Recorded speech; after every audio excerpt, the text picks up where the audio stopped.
Ngayon, nasa minors and cofactors na tayo. So, we have this formula.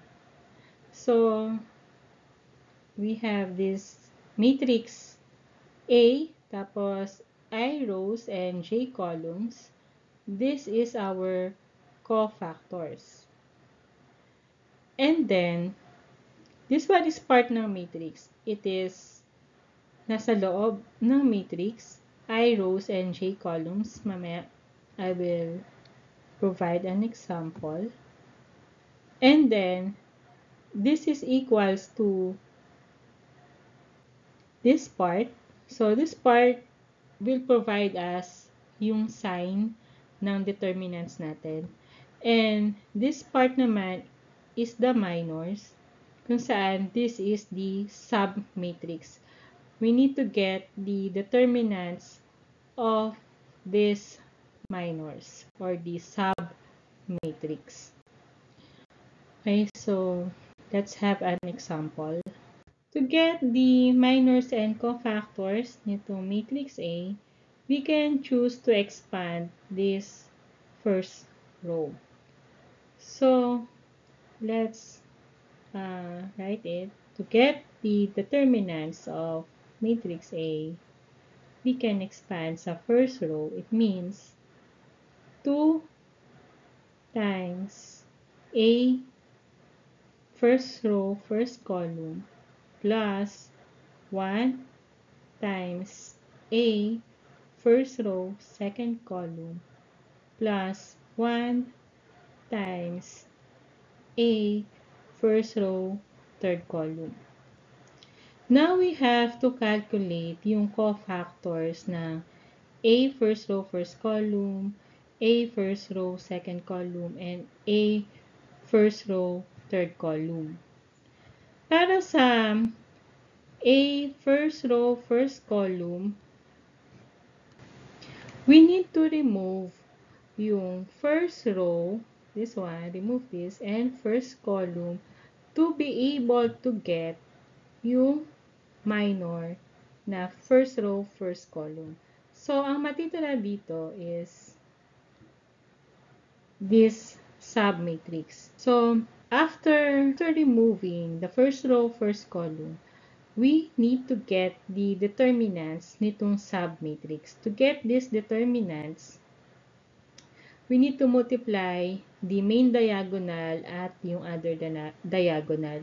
So, this is the main diagonal. It's 5 times 4 minus negative 2 times negative 3. So, 5 times 4, we have 20 minus negative 2 times negative 3, it's positive 6. So, 20 minus 6 is 14. So, ito yung determinants ng minor first row, first column. And then, to get this cofactor, A first row, first column, we need to apply this formula. So, it is equals to negative 1, first row plus first column, and then, yung resulta ng determinants ng minor first row, first column, which is 14. So, to visualize this, it's negative 1 raised to 2 times 14. So, ang resulta nito is positive 14 pa din. So, now we have the cofactor para sa A first row, first column. So, let's write it here. So, we have 14. 2 times 14.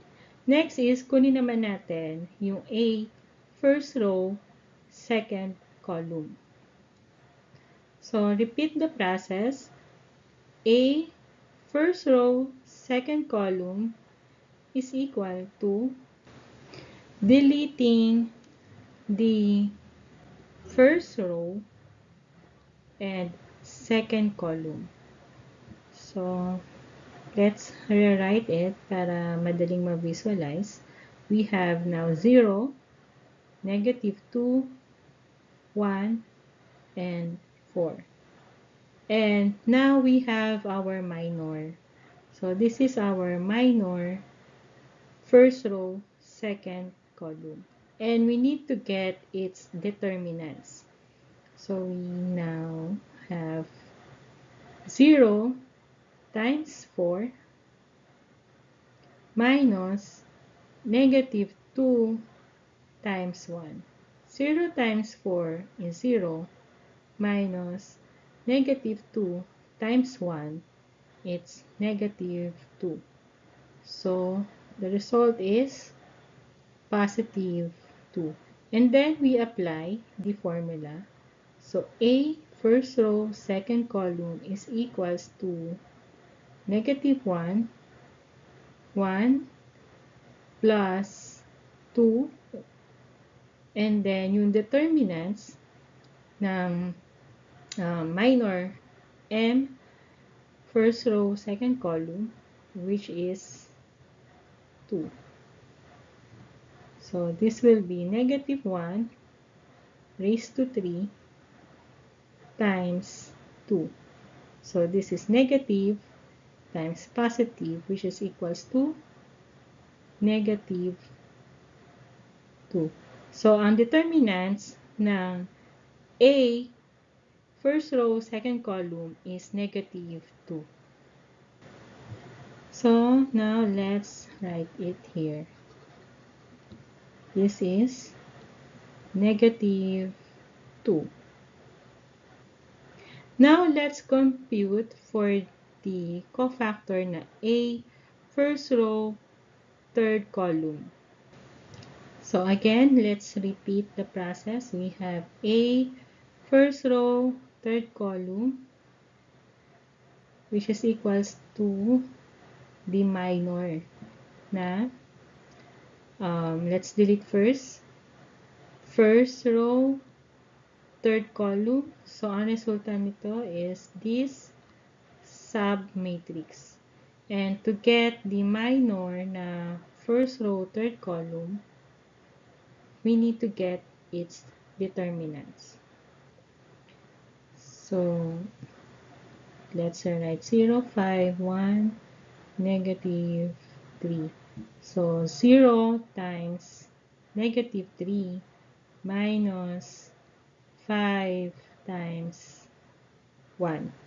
0 times -3 is 0, minus 5 times 1 is 5. So, we have -5 as the determinants of the minor first row, third column. Okay, and now let's apply the formula. It's A first row, third column is equals to -1, 1 plus 3, and then yung determinants ng minor, which is -5. So, it will be -1 raised to 4 times -5. This will be positive and negative. So, ang resulta nito, it is still -5. So, let's write it here. This will be -5. Now, let's compute para dun sa determinants ng A that we expanded yung first row. So, 2 times 14, we have 28. Then, +1 times -2, we have -2. And then, +1 times -5, we have -5. So, 28 minus 2 is 26 minus 5, which is 21. So, the determinants ng matrix A is 21.